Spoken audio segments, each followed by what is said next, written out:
نبی کریم علیہ السلام بائی دے ایک قضائے حاجت کے لیے ایک باغ میں تشریف لے حضور باغ کے اندر داخل ہوئے ہی تھے، اونٹ بندھا ہوا تھا تو حضرت ابو درداء رضی اللہ تعالیٰ عنہ کہتے ہیں وہ اونٹ نے حضور کی طرف دیکھا تو اس نے رونا شروع کر دیا۔ اصل میں دکھ پوچھنے والا کو ملے تو پھر ہی رونے کا مزہ آتا ہے، ہر جگہ تو دکھ سنایا بھی نہیں جا سکتا، ایسا ملے نا جو دکھ پوچھنے والا ہو، تسلی تشفی دینے والا ہو، جس کے کندھے پہ سر رکھ کے بندہ دیر تک روئے۔ اونٹ رونے لگا تو حضرت ابو درداء رضی اللہ تعالیٰ عنہ فرماتے ہیں نبی کریم علیہ السلام اس کی طرف بڑھے، حضور نے اس کی پشت پر ہاتھ رکھا تو وہ اور زیادہ رونے لگا۔ پھر میرے محبوب نے اپنے کان مبارک اس کے منہ کے قریب کیے تو اس نے کوئی بات کی، محبوب نے فرمایا بلاؤ نا اس کے مالک کو کہاں ہے۔ وہ جب آیا تو حضور صلی اللہ علیہ وسلم نے فرمایا کہ تم اسے اس کی ضرورت سے زیادہ اس پر وزن رکھتے ہو، اسے اذیت دیتے ہو، تکلیف پہنچاتے ہو۔ پھر حضور علیہ السلام نے فرمایا اسے کھانا اور پانی وقت پر نہیں دیتے، دھوپ چھاؤں کا خیال نہیں رکھتے۔ اور آخری لفظ حدیث کے محبوب فرمانے لگے تم اس کے بارے میں اپنے رب سے نہیں ڈرتے، اس کے حقوق کے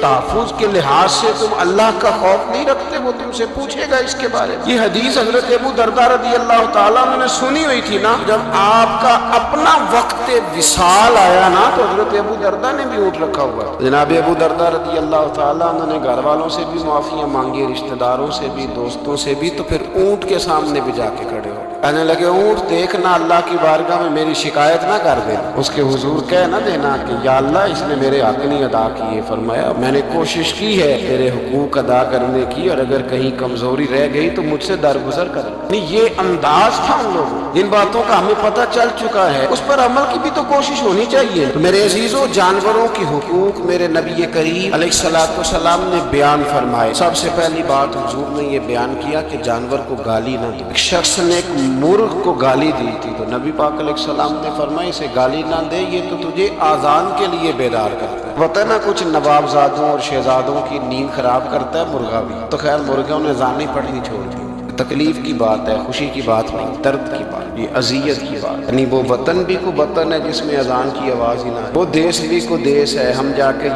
بسنے لگے ہیں ٹاؤنوں کے اندر، سوسائٹیوں کے اندر جہاں اذان کی آواز ہی نہیں آتی۔ کچھ جگہ ہے جہاں اذان کی آواز ہی نہ ہے۔ ہمارے ہاں جو غریب لوگ ہوتے ہیں نا، وہ گدھا ریڑھی پہ دفعہ سبزی بیچتے ہیں۔ یہ ہمارے آج کل کنوں بہت زیادہ ہیں مارکیٹ میں، تو میں دیکھتا ہوں کہ سڑک کے اوپر گدھے کو بھی کھڑا کیا ہوا، اس لیے کہ اب وہ اسی کے اوپر سارا دن رکھیں گے اس کو، اور شام تک جب تک بکے گا نہیں اس بیچارے کی خلاصی نہیں ہوگی۔ نبی پاک صلی اللہ علیہ وسلم نے فرمایا کہ جانور کو سواری بناؤ، کرسی نہ بناؤ۔ دو صحابہ بیٹھے تھے گھوڑے کے اوپر، ایک ادھر بیٹھا تھا ایک ادھر بیٹھا تھا، دونوں آپس میں باتیں کر رہے تھے۔ جس طرح ہمارے زمانے میں جو نئی کار خریدتا ہے نا، تو اس کا بھی کوئی واقف مل جائے تو وہ روڈ کے اوپر کھڑے ہو کے بات کرتا ہے، کیونکہ روڈ تو اس نے الاٹ کرایا نا اپنے نے۔ میرے جیسا آدمی کئی دفعہ پیچھے ہو بھی نا، تو ایک دن بچہ مجھے کہنے لگا کہ زور سے ذرا ہارن دی، تو میں نے کہا یار اس کے پاس نئی دولت آئی ہے تو مطلب اس کو ہارن نہ دے، پتہ نہیں کہاں سے بولے گا، تو اس کا تو کچھ نہیں بگڑے گا تو ہمارے لیے مسئلہ بنے گا۔ یہ ارج نہیں، اب یہ کھڑا ہے تو کھڑا، یہ اس کو لوگ چودراہٹ سمجھتے ہیں، یہ چودراہٹ نہیں ہو، اس سے یہ آپ کے کمزور ہونے کی علامت ہے۔ اس طرح چھوٹا آدمی اس طرح کے کام کرتا ہے، بڑے لوگ تو کسی کو تکلیف ہی نہیں دیتے جو کہ وہ بڑے ہوتے ہیں۔ نبی پاک علیہ السلام نے دیکھا دو غلاموں کو، ایک کے گھوڑے کا منہ ادھر ہے دوسرے کا ادھر ہے، تو آپس میں گفت و شنید کر رہے ہیں۔ میرے رسول کریم علیہ السلام نے وہیں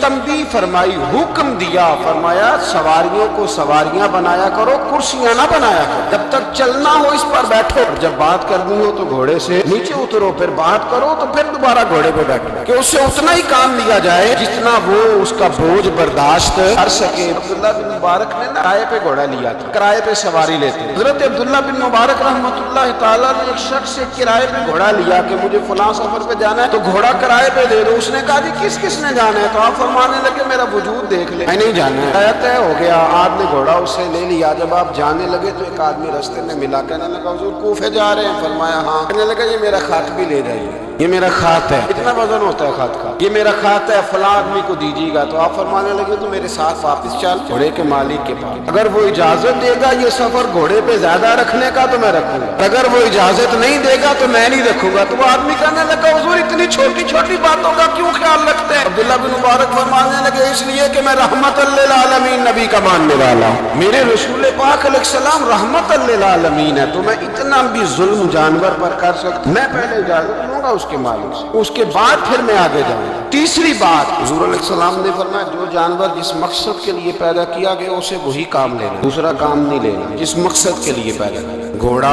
گدھا اور خچر کھانا اسلام میں ذبح کر کے کھانا اس لیے جائز نہیں رکھا گیا کہ یہ سواری کے جانور، تو جو سواری کے جانور ہوں گے انہیں ذبح کر کے کھایا نہیں جائے گا، اسے سواری کا کام لیا جائے گا، اور جو جانور گوشت والے ہوں گے ان سے گوشت کا کام لیا جائے گا، جو دودھ والے ہوں گے اس سے دودھ کا کام لیا جائے گا۔ بخاری مسلم میں موجود ہے، نبی پاک علیہ السلام فرماتے ہیں ایک شخص نے بیل پر سواری کر لی، اس نے سواری کر لی اور جب وہ تھوڑا سا آگے گیا نا تو بیل اپنا منہ پیچھے کر کے کہنے لگا میں سواری کے لیے نہیں پیدا کیا گیا۔ اللہ نے اسے زبان عطا فرمائی اور بیل بول پڑا، کہنے لگا مجھے حل کے اندر جوت لے، یہ کام مجھ سے لے، لیکن تو میرے اوپر سواری نہیں کر سکتا، سواری کے لیے اللہ نے گھوڑے پیدا کیے، اونٹ، گدھے اور خچر پیدا کیے ہیں، جو جانور جس مقصد کے لیے ہوگا اس سے وہی کام لیا جائے گا۔ ایک بات اور کرنے لگا ہوں، ذرا سخت ہے، جانوروں کو لڑانا حرام ہے۔ حضرت عبداللہ ابن مسعود رضی اللہ تعالیٰ عنہ روایت بیان کرتے ہیں، فرمایا لعنتی ہے وہ شخص جانوروں کو آپس میں لڑاتا ہے، وہ لعنتی ہے جو جانوروں کو آپس میں